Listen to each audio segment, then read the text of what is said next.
Hi, boys and girls. Hey, happy St. Patrick's Day. Did you eat green things today? Did you make your leprechaun trap? I only got 2 pictures so far. So if you can, take a picture of your trap and send it to me by email. I'll post it on the blog tomorrow. So did you get all your work done today? I hope so. I hope you practiced your new spelling words.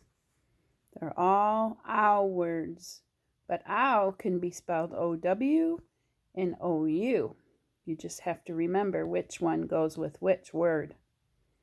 So today I decided, happy St. Patrick's Day, I decided I was going to read you a winter story, even though we're kind of thinking spring. The reason I picked this story is because I picked The Snowy Day because it's written by Ezra Jack Keats, the same author that wrote Whistle for Willie. And I know a lot of you just read that in your treasures book. So I thought this would be a good book to read today, even though it's not really St. Patrick's Day book. I didn't have any. They're all at school and I can't get into school. Anyways, The Snowy Day. Here we go. One winter morning, Peter woke up and looked out the window. Snow had fallen during the night. It covered everything as far as he could see. Doesn't that little boy look like Willie? Or was Willie the dog?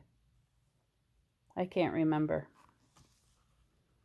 He looks like the little boy in the story. After breakfast, he put on his snowsuit and ran outside. The snow was piled up very high along the street to make a path for walking. Look how tall that snow is. I'm glad we don't have that snow now. Crunch, crunch, crunch. His feet sank into the snow. He walked with his toes pointing out like this. And then he walked with his toes pointing in like this.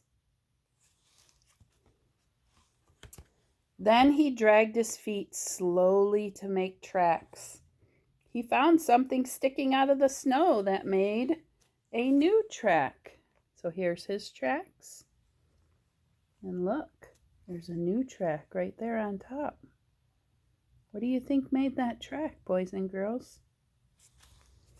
Let's find out. It was a stick. A stick that was just right for smacking a snow-covered tree. Here's a stick, see it? Have you ever smacked something with a stick before? What do you think's going to happen? Down fell the snow, plop, and on top of Peter's head. Did you predict that would happen? Oh, look at his snow tracks. He thought it would be fun to join the big boys in their snowball fight, but he knew he wasn't old enough. Not yet. See him throwing snowballs? So he made a smiling snowman, and he made angels. Have you made a snow angel before? That's my favorite thing to do in the snow. He pretended he was a mountain climber. He climbed up a great big tall heaping mountain of snow, and he slid all the way down. Wow.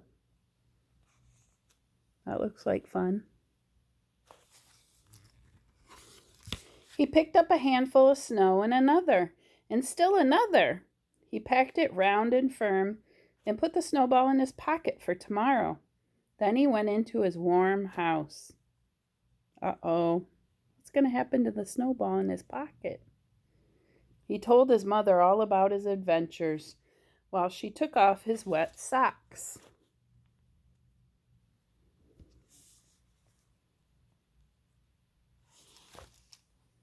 Looks like she took all his clothes off. And he thought and he thought and he thought about them. He's in a nice warm tub now. Before he got into bed, he looked in his pocket. His pocket was empty. The snowball wasn't there anymore. He felt very sad. That kind of reminds me, I'm going to make a text-to-text connection. That reminded me about the little boy who went to the North Pole in the Polar Express, and he had a hole in his pocket, and the bell fell out of his hole. Fell out the hole in his pocket. Do you remember that, boys and girls? He looked sad, just like the boy in the movie and in the book. While he slept, he dreamed that the sun had melted all the snow away. But when he woke up, his dream was gone. The snow was still everywhere. Now, new snow was falling. Yay, hooray, and he looks happy again. He forgot about his snowball in his pocket. After breakfast, he called to his friend from across the hall, and they went out together in the deep, deep snow. Wow, look how deep that snow is, boys and girls. It's really deep. It just goes on forever and ever. So did you like that story? I hope so. I hope you had a great St. Patrick's Day. I hope you got to eat some green things. And I hope you made a really, really good leprechaun trap. I can't wait to see your pictures.